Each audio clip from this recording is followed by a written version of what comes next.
presentation, so we can pass to the second session. So the second session is the views from other R&D projects. So first we have Konstantinos Dafloukas, from Eratosthenes. Konstantin, I believe you have the right to share your screen. Yeah, hello everyone, can you hear me well? Not so well, it's like, can you speak again? Can you hear me? Yes, now it's better. Yeah. So you All can right. Screen and start the presentation. Yeah.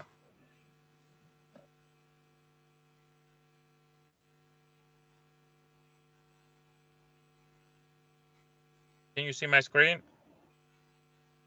Yes.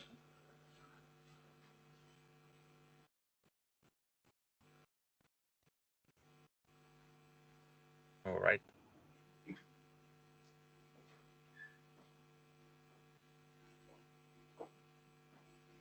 Yeah. Hello, my name is Konstantinos Dafloukas.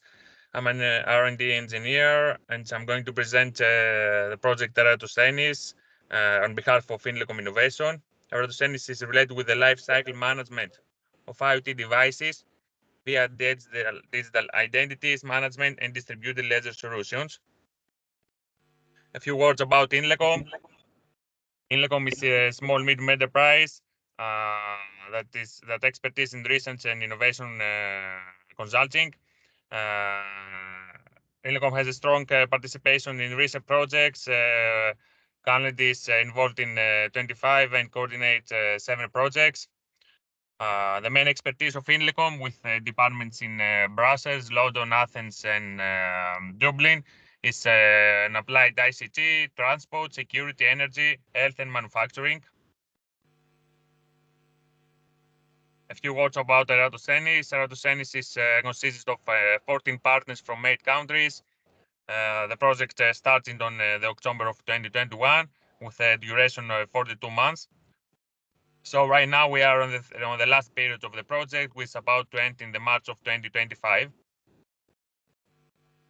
What led to Eratosthenes were the need for more research in IT industrial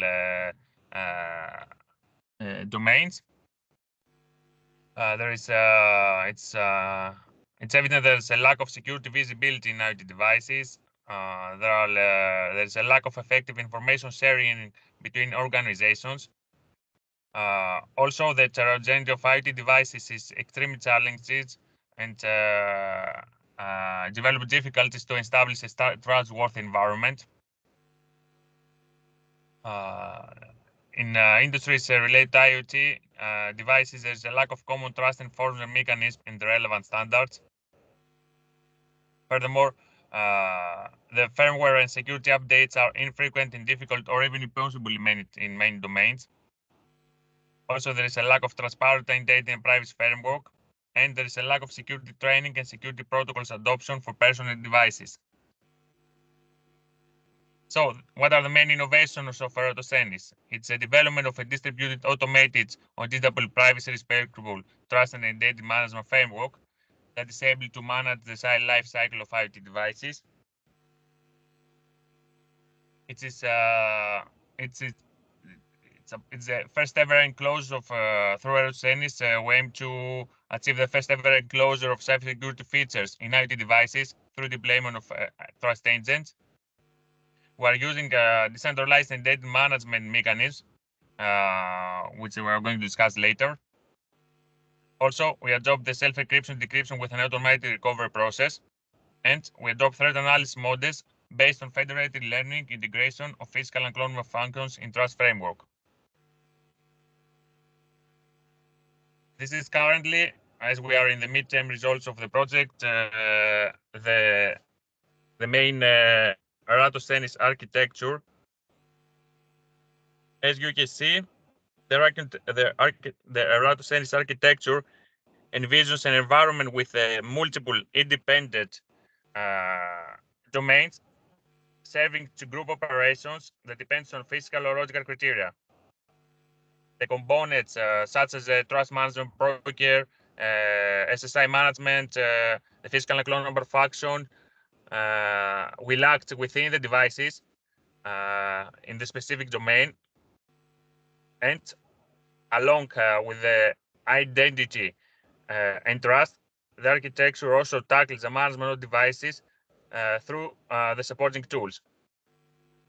The whole ecosystem is enabled by the distributed ledger technology that access variable data registries and reads with smart contracts. Currently, we have deployed 3 pilots as validation activities. The first one that is managed by the other is related to connected vehicles, and it's focused on the interaction with vehicle and road infrastructure and software updates. The second one is managed by TEU and is related with the smart health, with main focus on zero content enrollment of users and devices, integration of third-party services, and emergency situations. And the third pilot is on the disposable IDs for Industry 4.0, and is related with the implementation of resilient secure asset identification and the distributed disposable ID service and trust and permission services.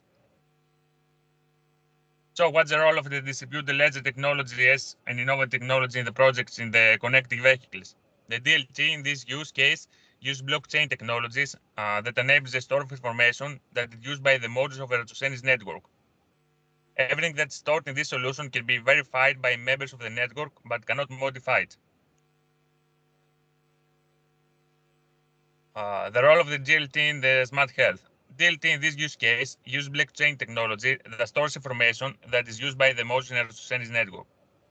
Everything stored in this situation can be also verified by members of the network, but cannot be modified. As about the technical milestones, right now we finished the second review of the project with big success. We have provided the first midterm results for the projects, and we are moving towards the last period of the of Eratosthenes project that's about to end on the March 2025. In the third period, we are going to have the final version of the technical outcomes and the final validation and impact assessment of the project. As for this period, right now, through Eratosthenes project, we aim to impact in the following domains, such as the reduced number and impact of cybersecurity incidents, the efficient and low-cost implementation of the NIST directive and general data protection regulation, the effective and timely cooperation and information sharing between and within organization, as well as self-recovery, and to provide a better standardization and automated assessment frameworks. Also, we target to enable the availability of user-friendly and trustworthy online products, service, and business that will lead in a stronger, more innovative, and more competitive EU. I would like to thank you for your attention.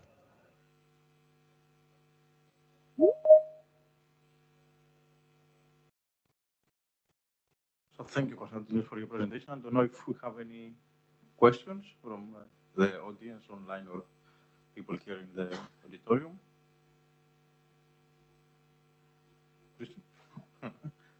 No. Just a minute.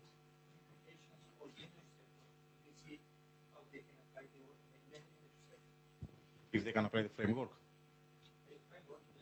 Okay. So.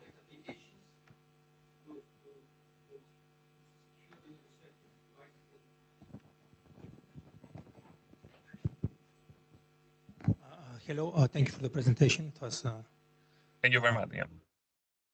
a good one. My name is Christo Kostansky from Atos Eviden, company in Spain. My question here is if there is a direct, how do you oversee the role of your framework, of the project framework, technological outcome to the power to the energy domain, if there is a direct implication and leverage these results to the. Sorry, I cannot hear you very well. If you can type your question in the chat, probably. Now it's better? Yes, now it's better, I believe. Sorry, it's the mic. Yeah. In the power grid domain, in the smart grid domain, how do you leverage, how we can leverage your framework to facilitate and to secure this critical Yes, infrastructure?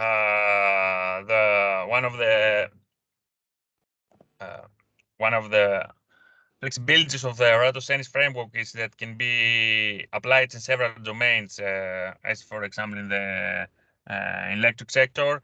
Right now, we have demonstrated the framework in the transportation domain, health domain, and industry 4.0. That's because we have the use of the DLT, the distributed ledger technology, that is based on the blockchain technologies. Through the DLT, we were able to show that we can store information that is used by the cooperating modules in the network. So everything that is stored in the cooperating modules of the network can be verified only by members of the network, but they cannot be modified. So that gives that provides flexibilities to several domains. And through this, we can guarantee the information sharing between organizations that increase the interoperability of the project. So okay, thank you. So you see extensions and the possibility to extend the framework is. Yeah, absolutely, yes. Right now we are on the third phase of the project, and we're going to release the final impact assessment within the next few months. But right now the project has been validated by several domains, several different domains like transportation, smart health domain. So yeah, we are confident that the framework can be further extended in other domains. Okay, very good. Thank you very much. Yeah, thank you. Okay, I don't know if you have any more questions. Okay, thank you, Konstantinos. So we can proceed with the next presentation. So I invite from second project Arnold Spiros from CERT, that it's the scientific coordinator of second.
Okay, so hello everyone. I guess that you can hear me well.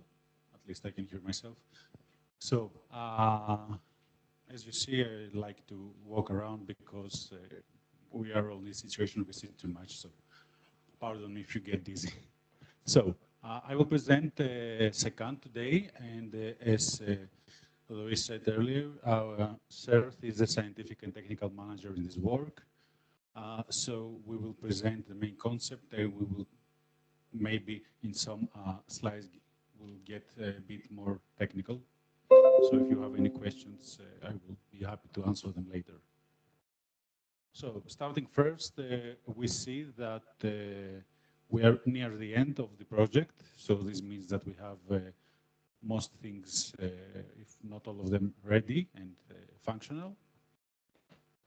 And we have 19 partners from 9 different countries, which includes 3 large ICT industries, 9 SMEs, 5 research institutes, one of them is the CERT, 1 healthcare organization, Polaris from Romania, and the Romanian CERT.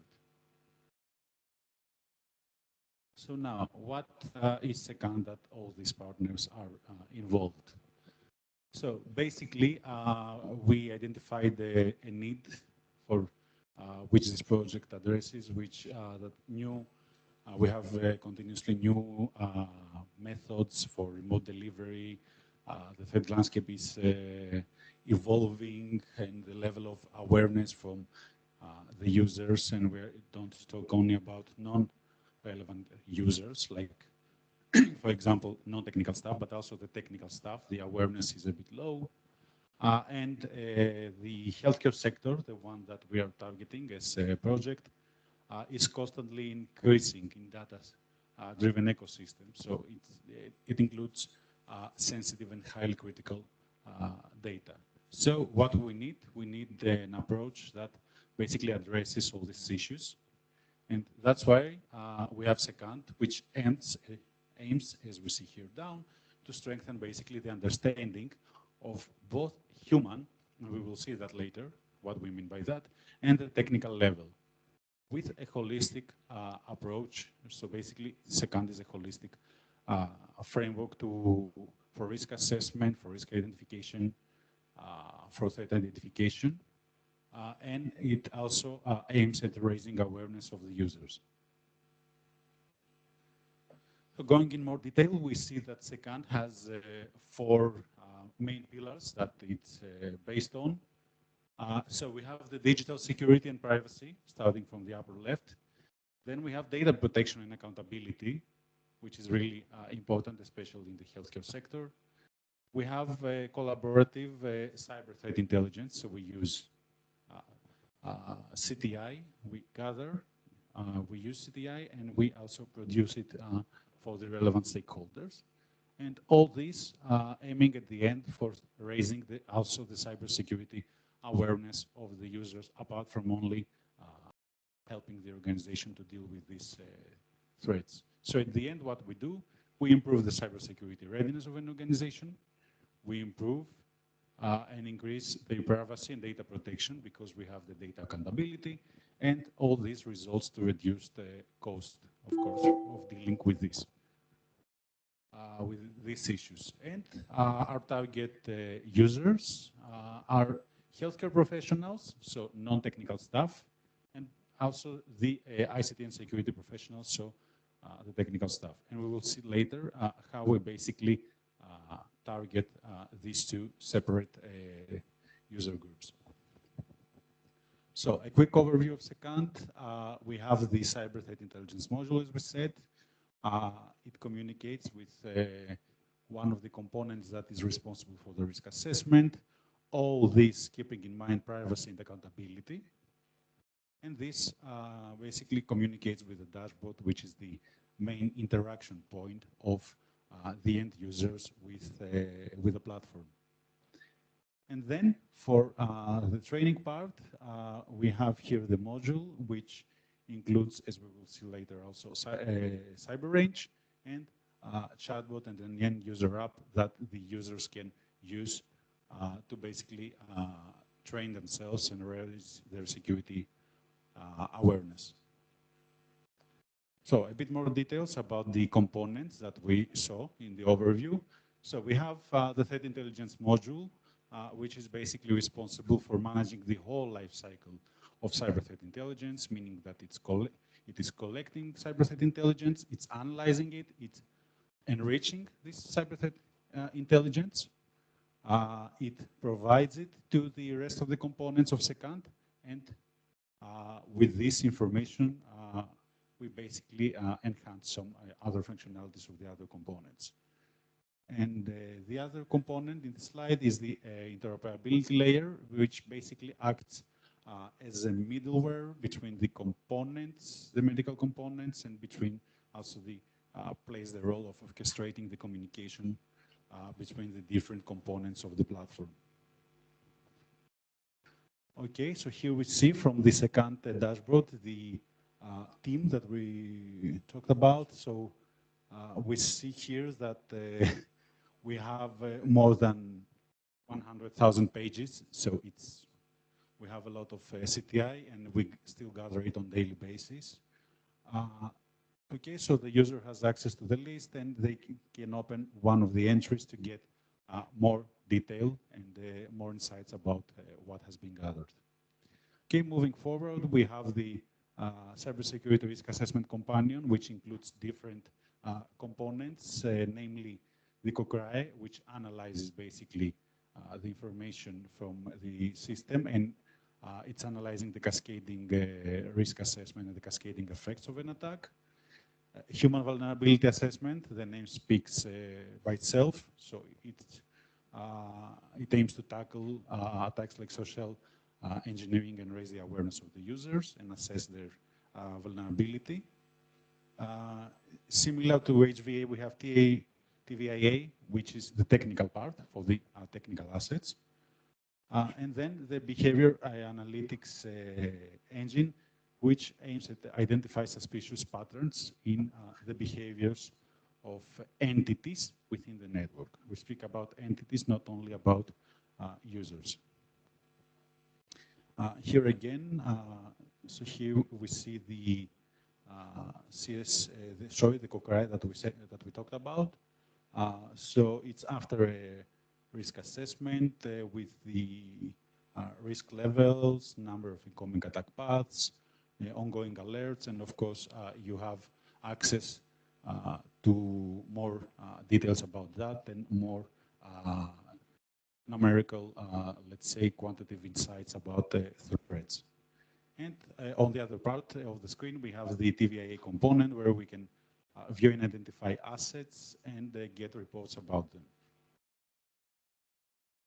Here we also see how we can scan a network and find basically vulnerabilities within it. So we basically need to provide the target network, and we can also initiate a risk assessment for the whole system and get the quantitative results. Okay, then we have the trust and accountability module, which we talked about.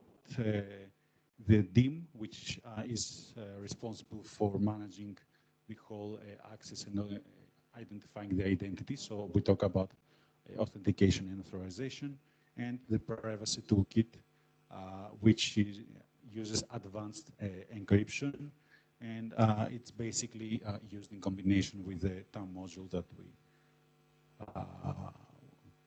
we talked about.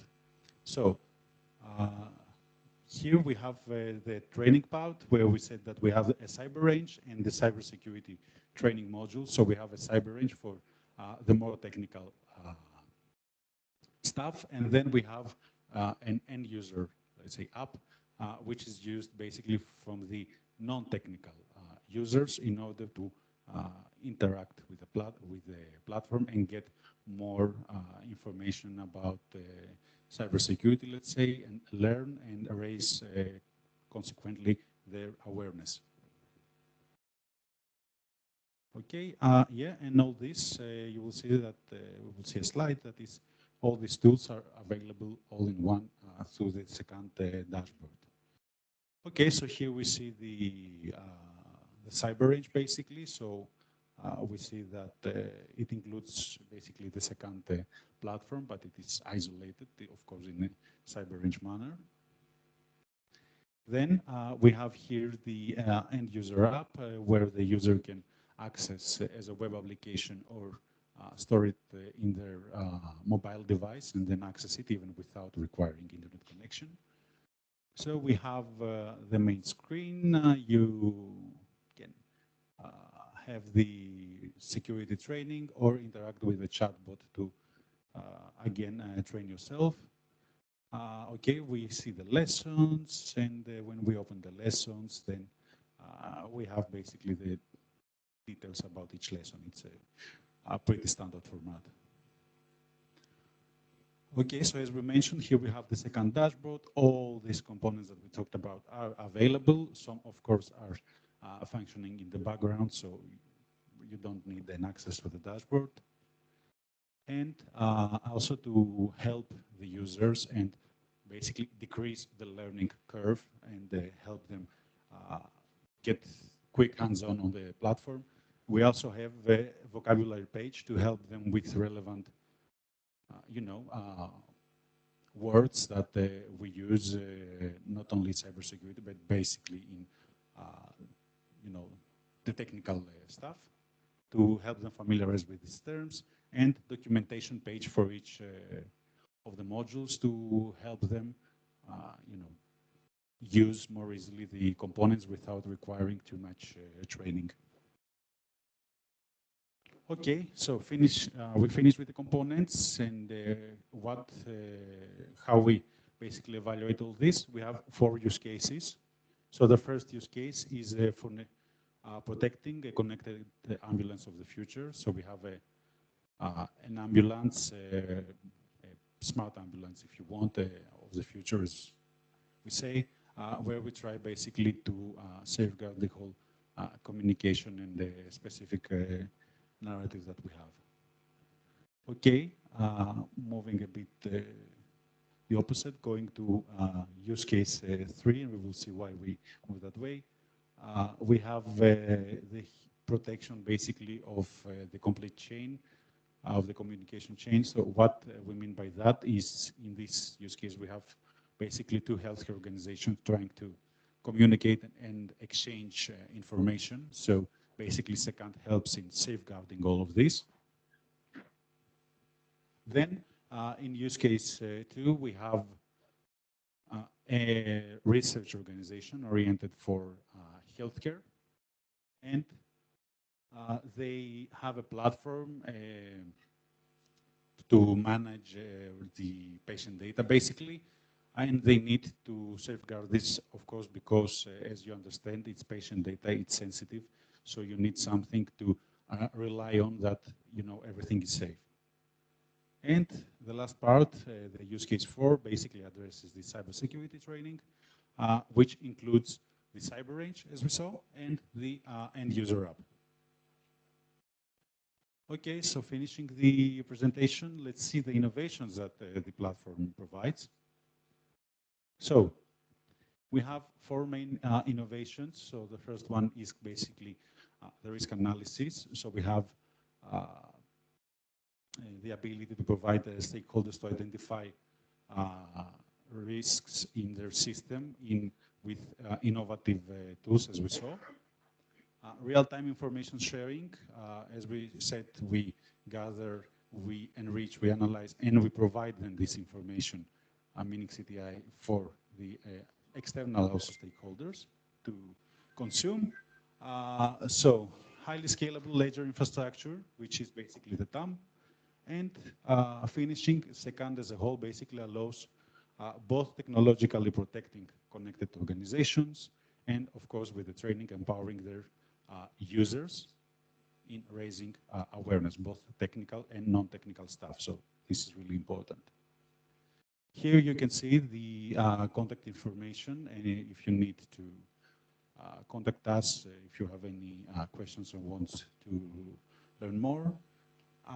And this concludes basically my presentation, and I am available for possible questions. So thank you very much.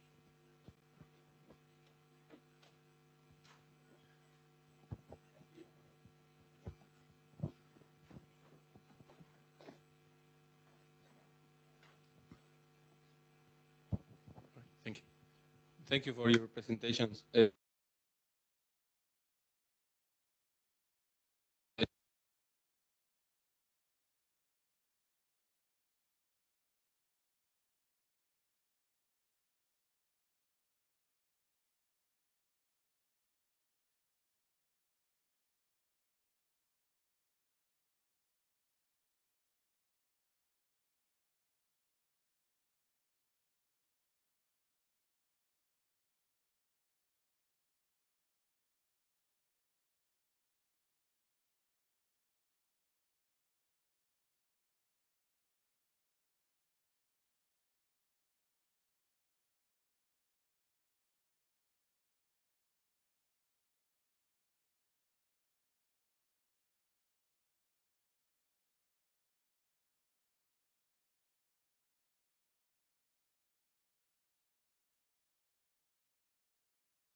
Can you hear us now in the online attendance?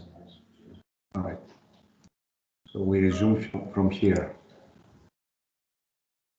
All right.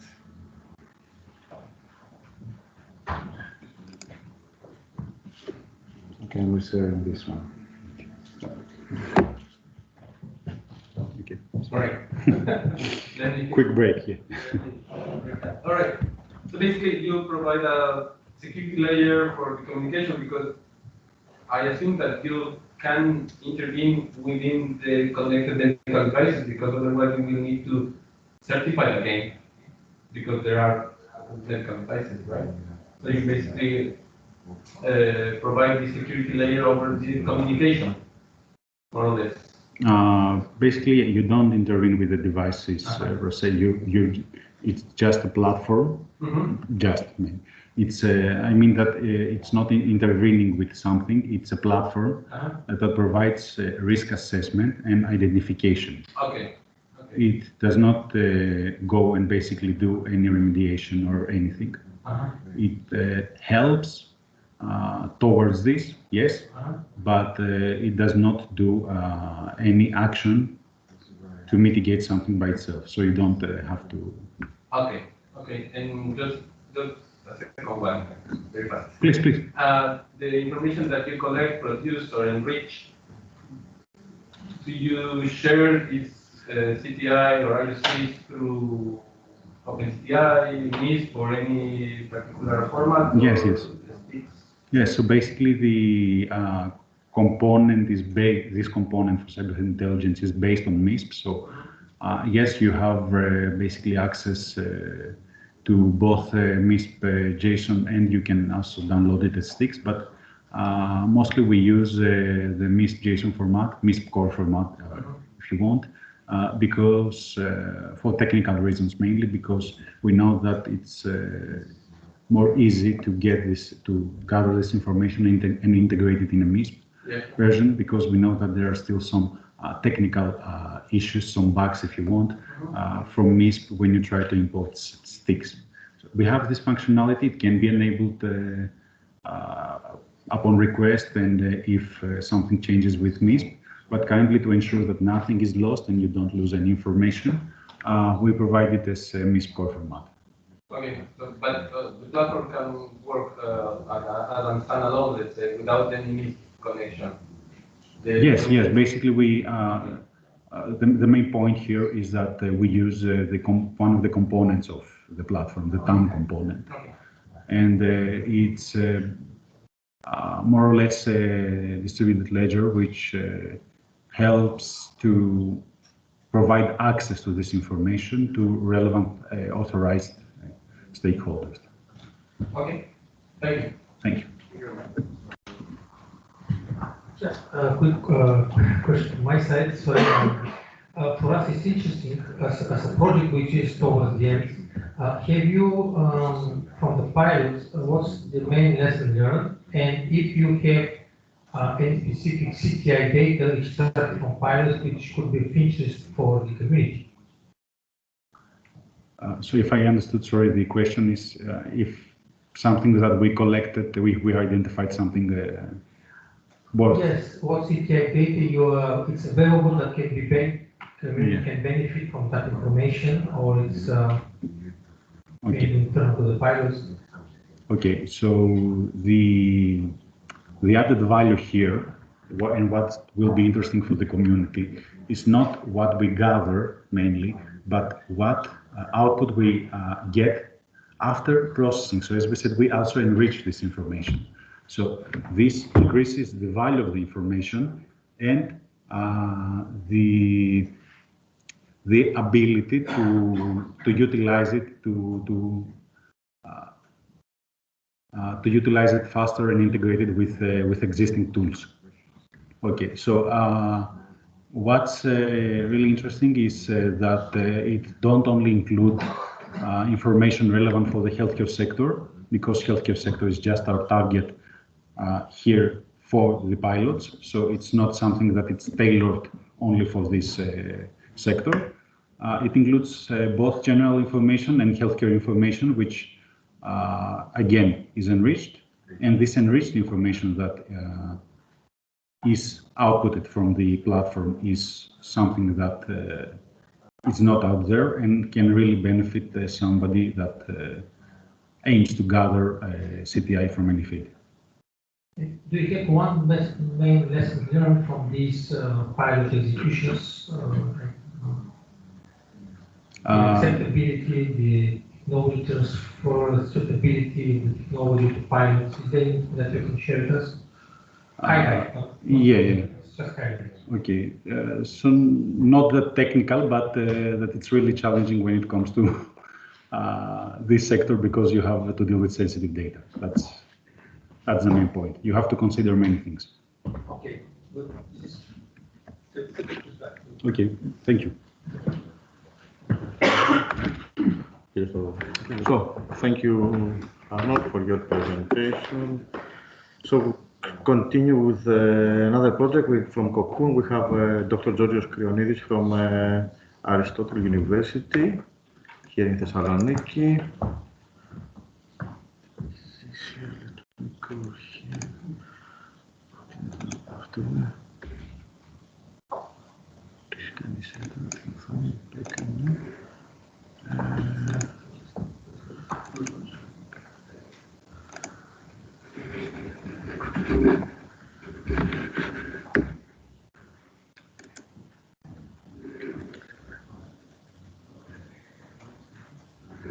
Yes, sir.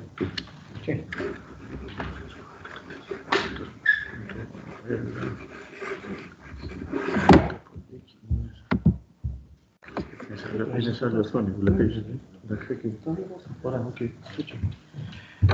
Hi everyone. First of all, I would like to thank you very much for the invitation and for participating in this very interesting event.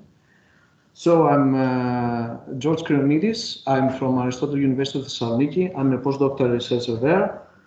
I'm not a cybersecurity expert. My field of expertise is related to power systems, electric grid.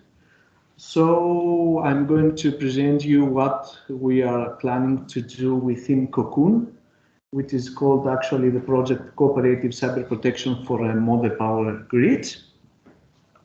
Here is some fact sheets about the project. As you can see, we started in the previous September, so we are pretty much at the beginning of the project. Nevertheless, the duration of the project is relevant short. We are going to run it for only 3 years, so we have a lot of work to do in the upcoming months. So the main idea behind this project is to mix together cybersecurity and electrical grids, and in order to be 100% sure that the information that flows within the electric power grid it flows in a highly secure way. So who we are? We are actually 12 partners from 5 countries across Europe. We have 5 academic partners and 7 non-academic partners. You can see all of them here. You can see also the geographic location of its partner. Within the Cocoon, we have 4 pilots, 2 in Greece, here in Thessaloniki and Halkidiki, 1 in Spain and 1 in Netherlands. And here you can see also who non-academic partners are involved in its pilot. We followed here an approach in order to be, let's say, have a variety of pilot installations in order to cover different aspects of the electrical grid. So we start from the single PV plant, which is pilot 4, where it's located in Spain. There we have a single PV plant, and we want, let's say, to secure the information that flows within this PV plant. Then we move one step ahead and above, and we go to the energy community, where we have a lot of PV plants in a distribution grid. that form an energy community, and we want, let's say, to secure the control and operation of this energy community. We have also a digital substation, which is located, this installation in Netherlands. As you may already know, we are moving, everything is transformed to digital. So from the conventional medium to low voltage substation or medium to high voltage substations, we're moving from analog to digital devices. So in order for a digital device to operate, we need to exchange a lot of information. And at last, we need to have some entities in the electrical grid in order to gather all the needed information in order to plan day ahead or in the intraday the operation of the electrical grid. This is actually the scope of regional coordination centers. We have one here in Thessaloniki. So we have this kind of 4 pilot installations. But first of all, let me explain to you which are the objectives of the Cocoon. As said, we are at the beginning of the project, so I will share with you which are the goals and how we are planning to do. We don't have any results until now.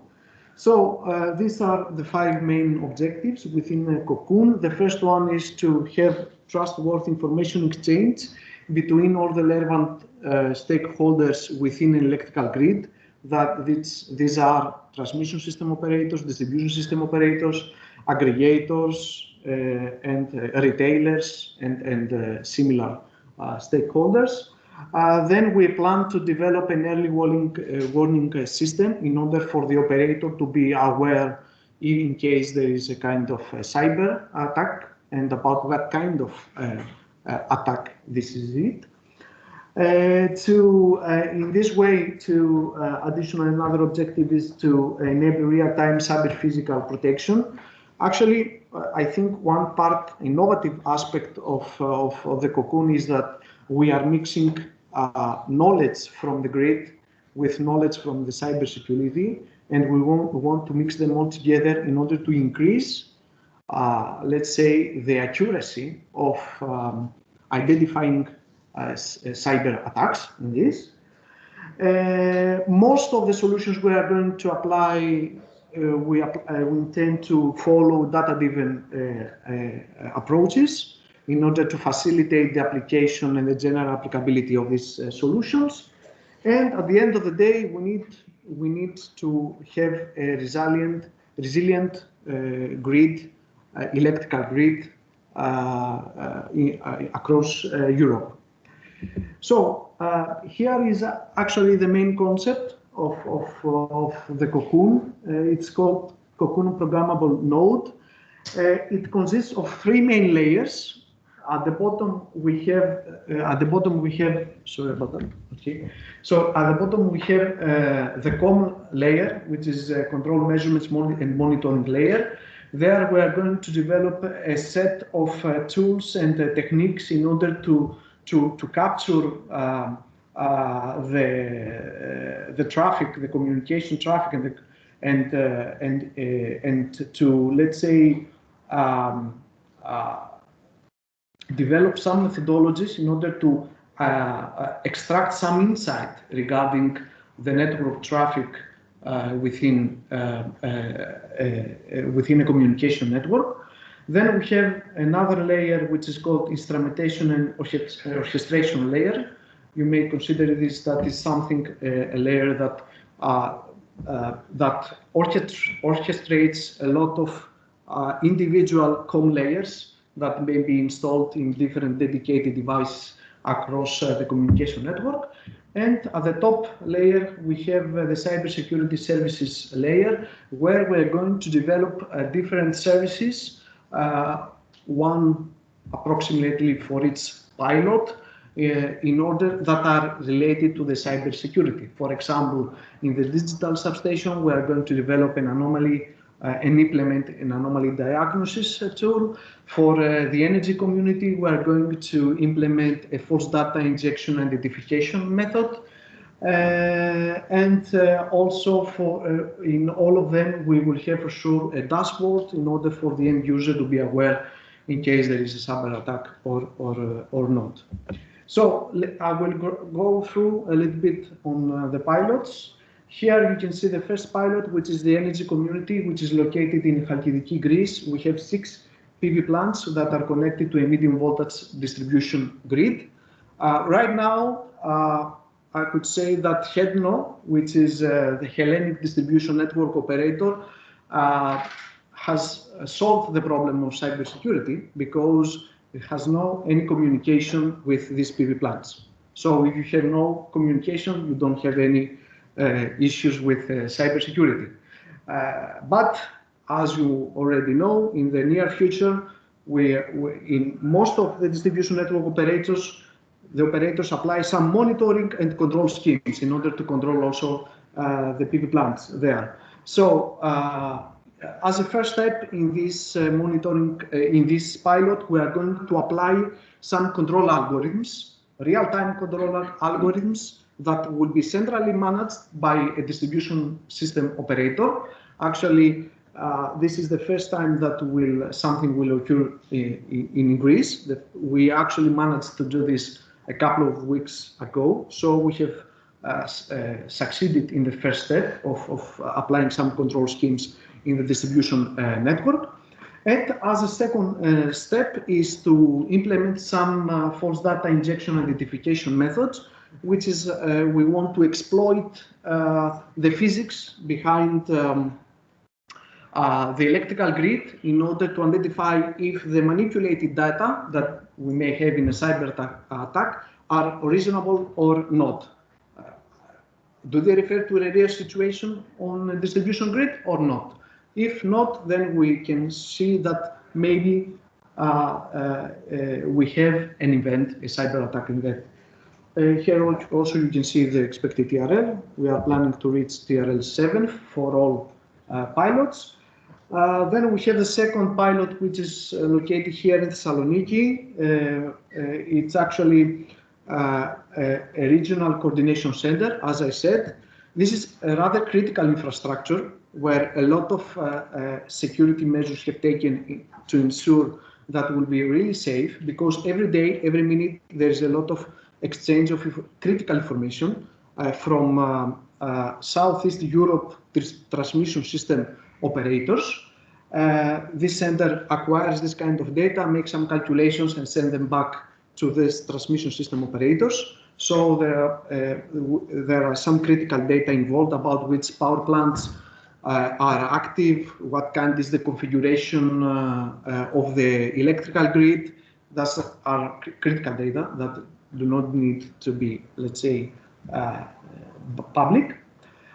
So we want to, let's say, to exploit our solution there in this environment also, to see how we are going to replicate this process, this business process in this regional center, in order to identify if we can, let's say, increase the safety of our process, their business process there in terms of cyber attacks. Next, we have this pilot is a digital substation pilot, where it will take place in Netherlands at the University of Delft. So there we want to examine the Cocoon solution in terms of anomaly detection. As you may already know, a lot of devices are digital, so they have some kind of communication layer in order to exchange some messages between the different devices. So we want to implement Cocoon solution there in order to see if we can identify any attacks there. We will have also a TRL level here, expected TRL level 7. And finally, here we have the last pilot, which is a single PV plant, which is located in Andalusia in Spain. So I would like to remind you that a PV plant consists of several modules that communicate each other. via a power plant controller in order to meet some specific operating set points at the point of interconnection of the PV plant with the grid. So they have, let's say, an inherent communication network there, which is usually used a Modbus protocol. So we want also to examine their COCO solution in terms of identifying false data injection and some of those attacks. And one last thing, we have also a lab which is located in Sevilla, in Spain, when we are going to examine some of the solutions I presented to you previously regarding pilots 1 and 4. We are planning to reach, using this lab setup, our solutions to TRL6, and then in pilot installations to increase them and reach them TRL7. So here you can see the consortiums, the logo of the partners in the consortium. And here are the contact details of our coordinator, which is Angelos Marneridis from University of Cyprus. So if you have any question about the cybersecurity aspects, you may contact him because I'm not, let's say, an expert on this. So that's all from my side. Thank you very much. Thank you. Thank you, George. Don't know if you have one question. Yes.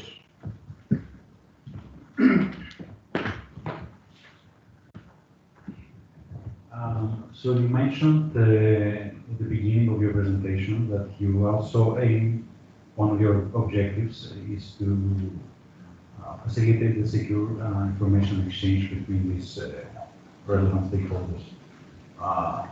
Okay, so you are early in the project, I get that, but do you have maybe done a research towards this? So is there anything that you identify that can facilitate towards this point?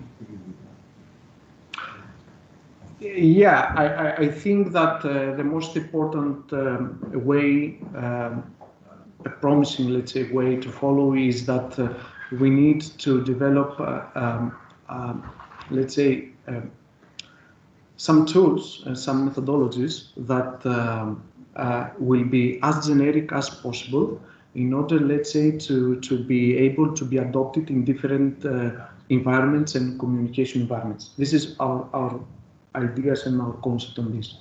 But I don't have any more insight to provide to you. Okay. So I guess it's still not decided if you will use any specific, let's say, standard or anything. Yeah, the bottom layer, okay, maybe I didn't understand your question very well, sorry about that. Yeah. The bottom layer, which is the COM layer, actually has been already developed and has been developed for one of our partners, which is our University of Glasgow. So these partners are going to, let's say, implement these solutions. But as a general architecture, this has been already developed. This. Okay. Thank you. One more from Crystal.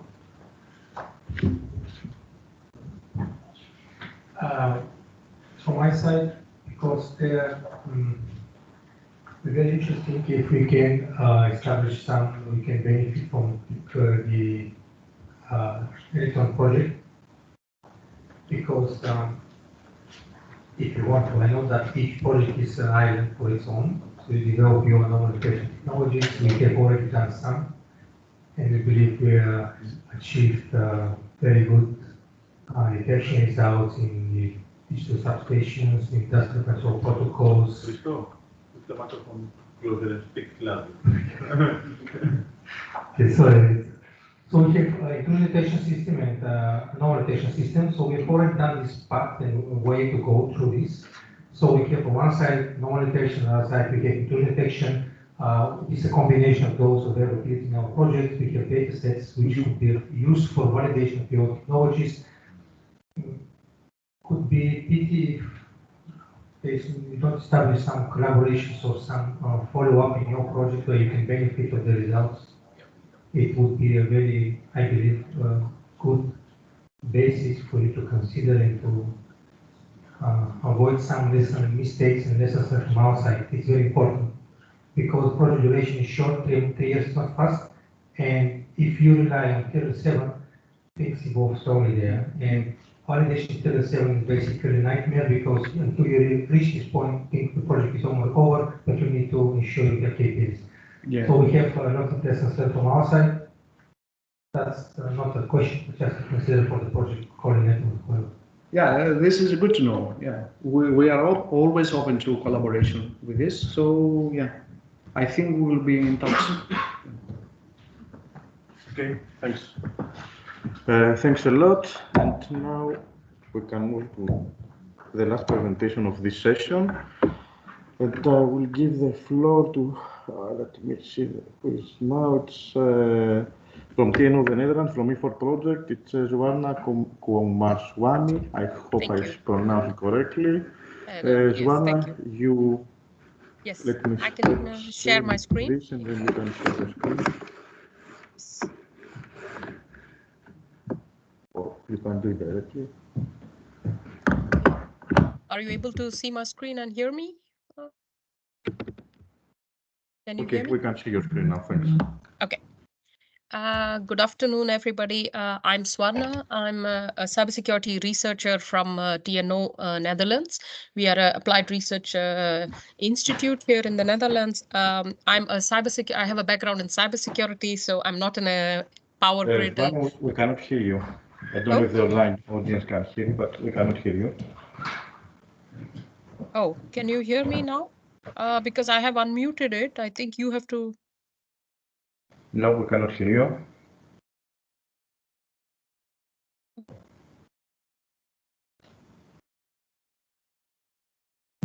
Yeah, online they are able to hear me.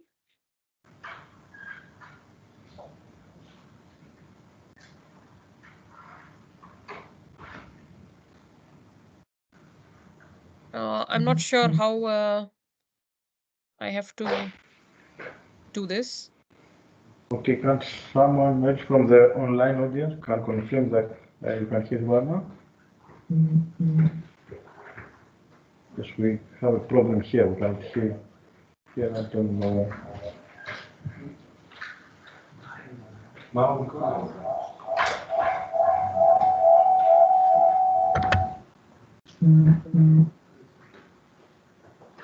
Can you hear me now?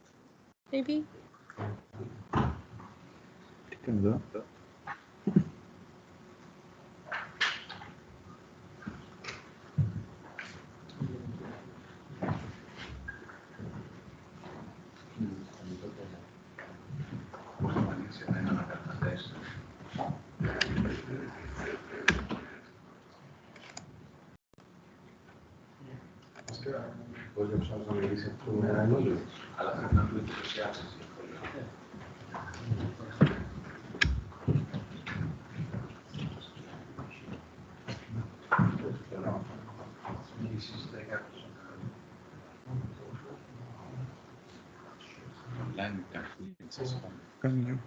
Okay, just a minute.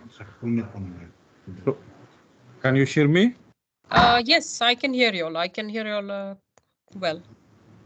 Can you hear me now? Can you hear me now? Yes. Yes.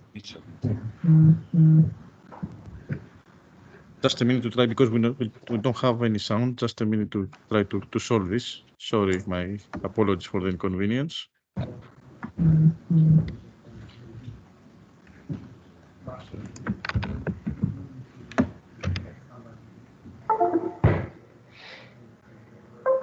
Hello, can you hear us? Yes, I can hear you. Yes. Yes, I can hear you.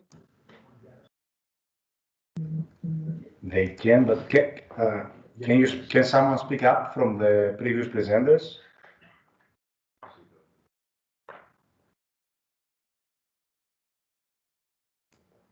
Test 1, 2, 3. From online, I can hear you.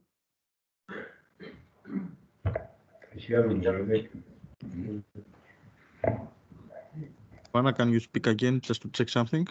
Yes, can you hear me now? This is Swarna from the Netherlands. Okay, I can hear you in my own laptop, but cannot hear you the one that we share for the presentation. Give us 1 minute. So my apologies Please. again. Okay. No problem. No problem. Thanks, Swarna. Thank you. Audio devices. Νομίζω έψαν projector. Δεν έχω πειράξει καλά. Δεν πειράξει. Ακούμε από το Θοδωρή. Ναι. Κλείσε εδώ το μικρόφωνο.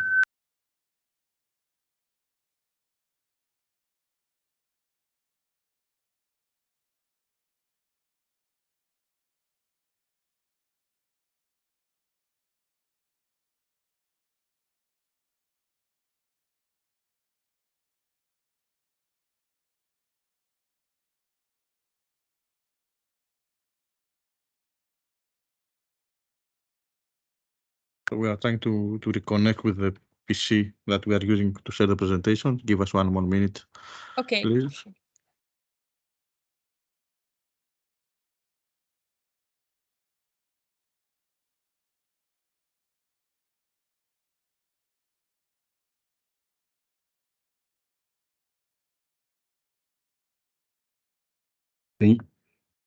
Can you hear us now? Yes, I can hear you. Can you hear me?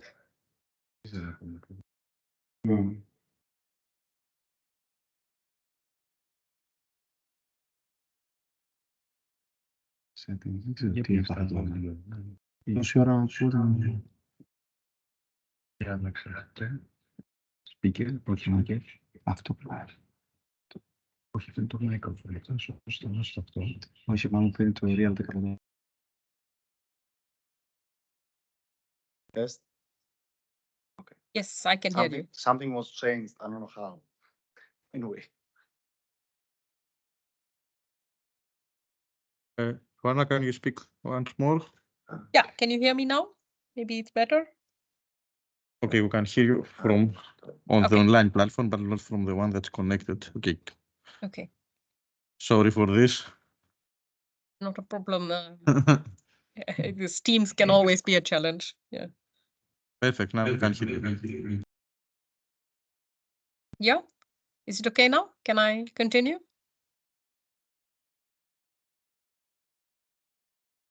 Yes. So we can hear you. Yeah. Proceed. Thanks. Okay. Yes. Okay. So starting again, I'm Swarna. I'm a cybersecurity researcher from TNO Netherlands. We are an applied research organization. My background is cybersecurity, so I'm not a power grid expert, but I can say a few things about cybersecurity. So today I'm talking about the project EFORT, which is also a Horizon Europe project. Yes, and here from our focus, I'm going to talk a little bit more on the Security Operations Center, the SOC operations, how tools and technologies can help in making a secure and reliable and resilient EPIS network.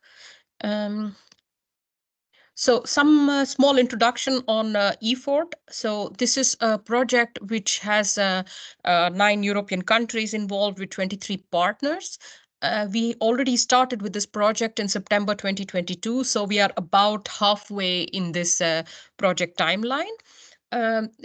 We are with the 23 partners, and we have 4 demonstrator sites, one being in Spain, where they specifically look at a microgrid.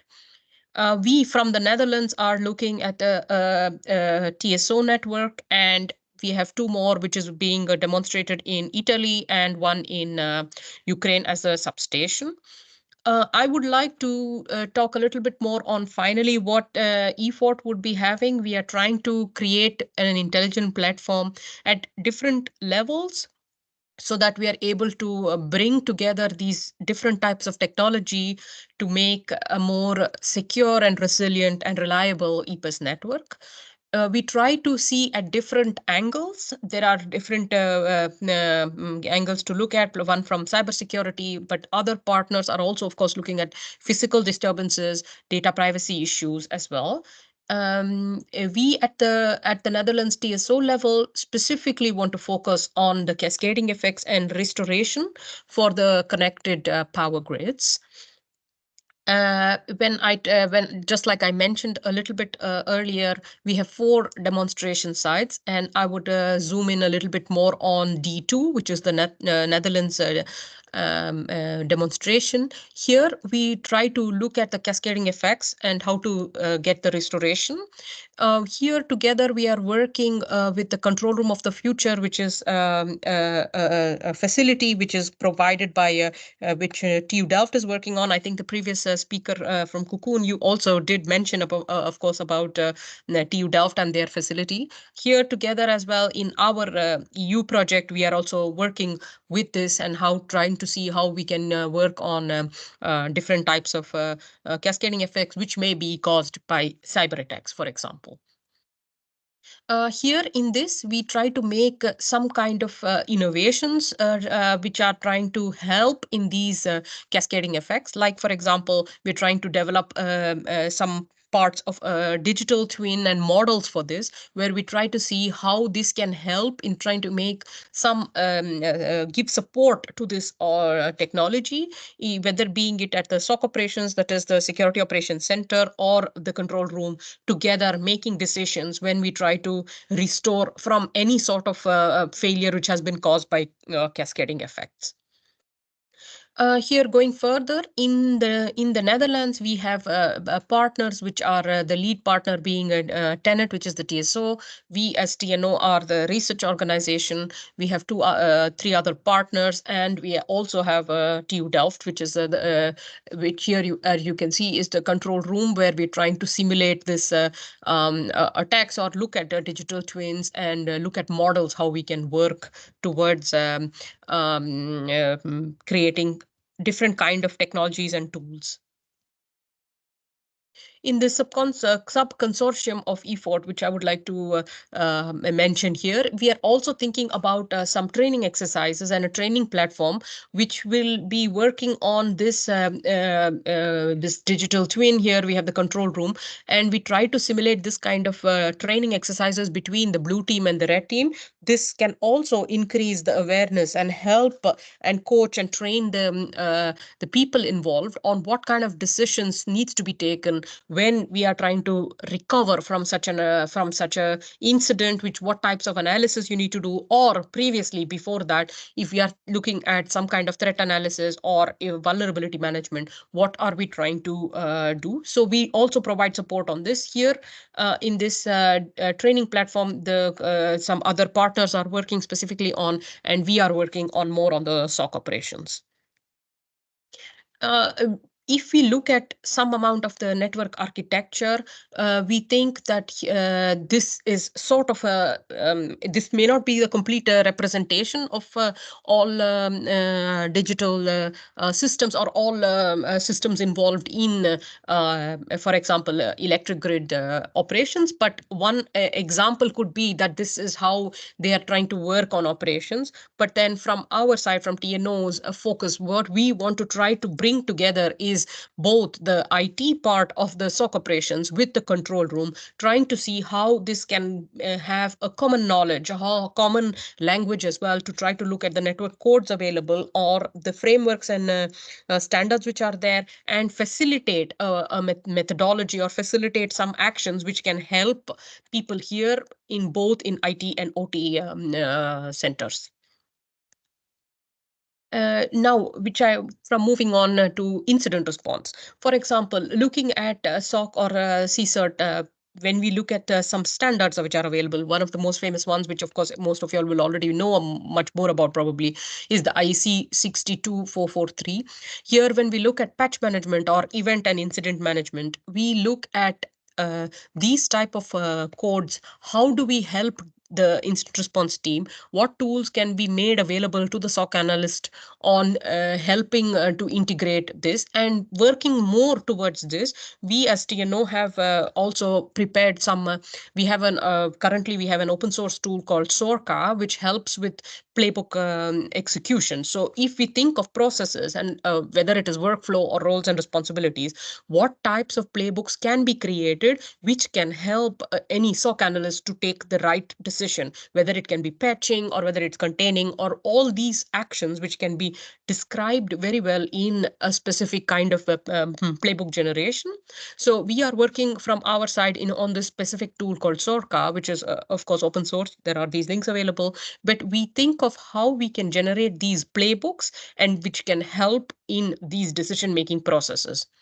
So what we look at on this process of, when we look at security automation, we want to help in this, whether it is incident detection process or the response process, we try to support with automation. One such thing could be like looking at this playbook generation and execution. We can look at it at different stages, whether you're looking at it at monitoring stage or the analysis stage.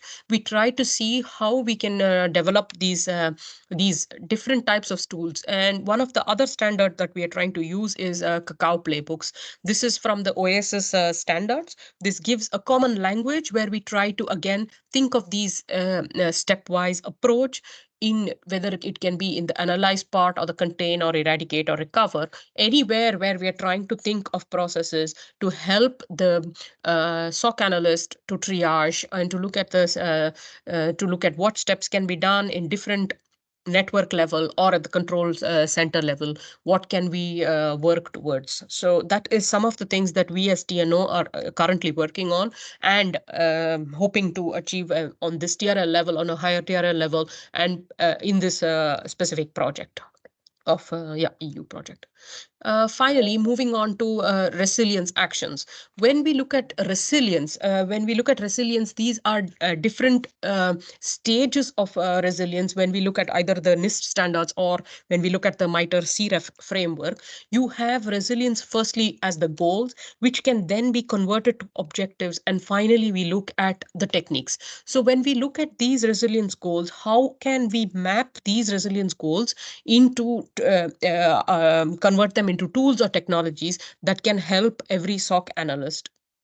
And and when you look at an entire life cycle or an entire cycle of what is happening, we are trying to achieve these incident response processes. For example, if we try to see when there has been some kind of attack which is happening, how are we thinking of different operational measures to see whether we can withstand or absorb, or how we can recover back and then probably adapt as well. Of course, we are also working on a specific case studies, which is still in the process of, we are still working on this process, and in the end it will be a deliverable, which is we are still in the middle of this project, where we again look at trying to apply these methodologies and see how this process can be done, how these steps can be done, whether it's a post trigger action, or in the end how do we try to do the evaluation of such an incident, whether we try to think of the threat intelligence which is coming in. So we have a threat intelligence report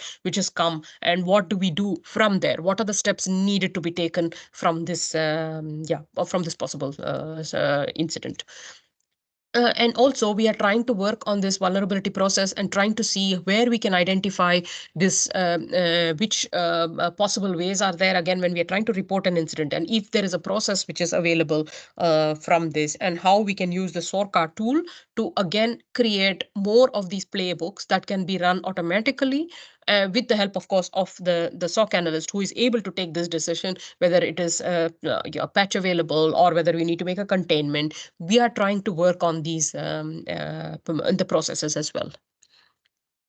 Yeah, finally, in the summary of what our E4 project is trying to work on, of course, with several partners who are working on different aspects, we are mainly trying to work on how we can make this, make our European grids more resilient and reliable, both for failures of cyber attacks, physical disturbances, or data privacy issues.